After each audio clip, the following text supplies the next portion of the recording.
Do I have your attention now? Aloha, ya. Kali ini gue mau bahas hasil dari pertandingan UCL di mana Barcelona keok lagi untuk kesekian kalinya dari Munchen yang menandakan bahwa mereka belum bisa melakukan revenge atas kekalahan yang sudah berturut-turut selalu dari tahun ke tahun. Sementara di laga lain itu Liverpool akhirnya bisa menang dramatis dari Ajax berkat gol di penghujung babak kedua. Nah,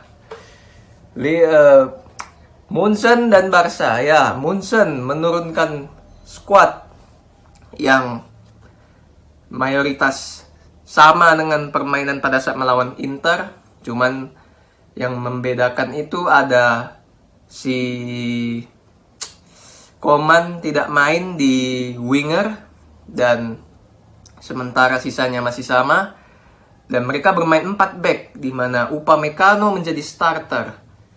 De Ligt tidak dimainkan, sementara Barca memainkan pemain yang kalau gue bilang itu ya level yang tidak memenuhi standarisasi permainan Barca yang seharusnya, ya, di mana mereka memainkan bola kaki ke kaki, tapi mereka malah memainkan bola-bola crossing. Wingernya ada si Rapinya, lalu di belakang Araujo dan Christensen, dan Busquets main menjadi starter bersama Xavi. Ya, di babak pertama jelas Barcelona itu masih bisa memberikan perlawanan yang sepadan, memberikan tekanan sama Munchen. Mereka berani menekan Munchen dan Munchen cukup tertekan di babak pertama, di mana Barcelona mendapatkan peluang yang lebih banyak dan lebih berbahaya dibandingkan Munchen. Lewandowski mendapatkan 2 peluang, 1 lewat kepala masih bisa ditangkap sama Neuer, dan 1 lewat sontekan dia langsung tapi masih melambung. Dan praktis Munchen lebih banyak melakukan possession ball di babak pertama, namun create chances mereka masih minim, masih lebih kecil dibandingkan Barca. Pertukaran posisi di antara Müller, Sané, dan si Mane di depan Munchen itu masih belum smooth sebagaimana mestinya, sehingga beberapa kali Munchen melakukan kombinasi di antara pemain depannya di kotak penalti itu masih rada-rada kaku, sehingga masih bisa gampang buat dipatahkan sama lini belakang Barca. Dan sementara Barcelona juga memainkan bola-bola crossing, mengincar Lewandowski lewat Rapinya, dan Dembele pun gak begitu terlihat aksi-aksinya yang seperti biasa. Tetapi overall di babak pertama Barcelona mendominasi permainan dan memberikan tekanan sama Munchen. Half time masuk di babak kedua. Goretzka masuk untuk Munchen, dan praktis dari awal babak kedua Munchen langsung ngegas, memberikan tekanan 100%, berubah dari babak pertama, di mana sekarang di babak kedua Munchen sirkulasi bolanya jauh lebih cepat, temponya dinaikkan sama Nagelsmann. Dia nyuruh anak asuhnya untuk bermain lebih cepat, dan alhasil dapatlah 1 gol lewat corner kick itu Lucas Hernandez, dan Ter Stegen kembali lagi gagal buat mendapatkannya 1-0. Setelah itu, apa yang dilakukan Xavi? Nothing. Dia tetap mempercayakan pemain itu saja dari babak pertama bermain, sehingga yang terjadi adalah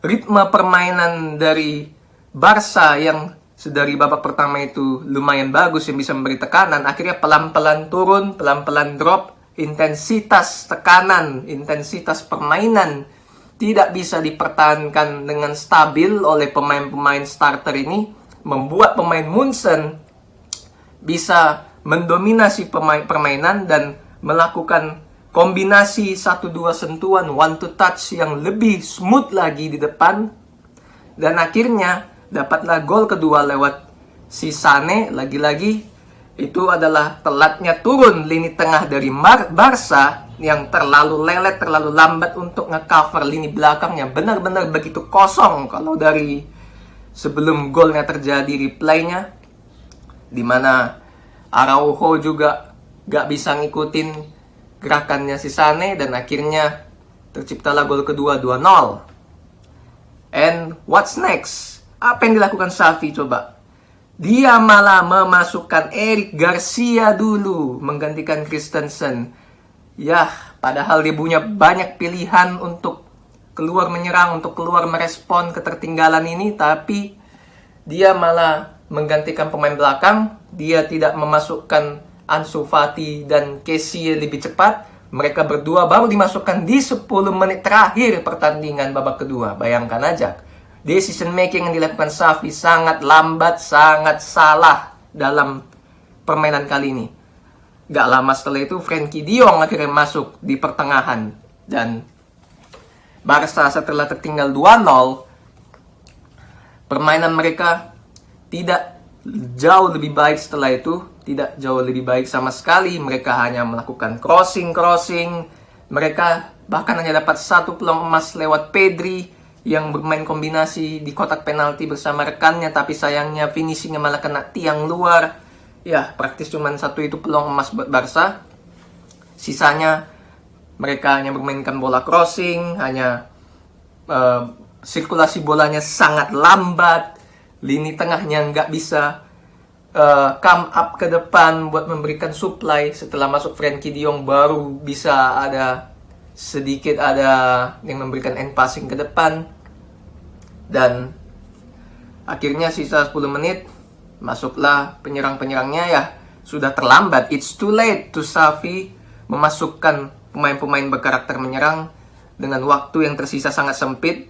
Dan Munchen melakukan pergantian pemain, rotasi pemain di setiap posisinya, dan akhirnya sampai selesai finish.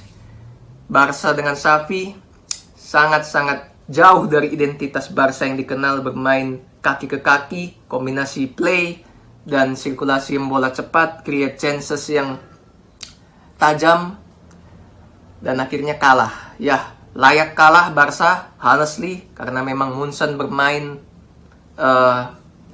dengan pertukaran posisi dan ritme yang ditingkatkan di babak kedua. Xavi decision makingnya sangat lambat untuk membuat pergantian pemain. Pergerakan pemain juga terlalu statis rata-rata di permainan Barca kali ini, sehingga membuat mereka tidak bisa merespon apapun di babak kedua. Dan kalau dari performa pemain itu di Munchen, gue bilang ya, Upamecano bermain bagus. Dia bisa meredam keganasannya Lewandowski, dan Lewy juga nggak dapat peluang di babak kedua. Sementara Dembele bermain kurang bagus. Dia cuman sekali melakukan aksi ngelewatin, sisanya dia bisa diantisipasi. Rapinya juga gak bagus, cuma bisa melakukan crossing. Dan Pedri juga ya agak sedang-sedang lah, dapat 1 peluang emas, terus melakukan passing ke depan. Dan ya, sisanya nggak ada yang bermain bagus. Dan ya, tentunya kalau misalnya Barca terus-terusan bermain seperti ini dan tidak bisa meningkat, bisa-bisa mereka inkonsisten dan angin-anginan penampilannya, dan itu akan membuat mereka akan kesulitan di grup ini, di grup neraka ini. Kalau sampai Barca gak bisa lolos dari grup ini, Xavi siap-siap berada di hot seat, kursi panas. Dan gak akan heran kalau Barca di bawah Xavi, ya jangan-jangan bakal angin-anginan dan kesulitan buat dapatin trofi. Dan gue bilang ya, kalau sampai seperti itu, Xavi gak ada, no excuses for Xavi. Xavi layak untuk dipecat kalau begitu terus. Say goodbye to the other side.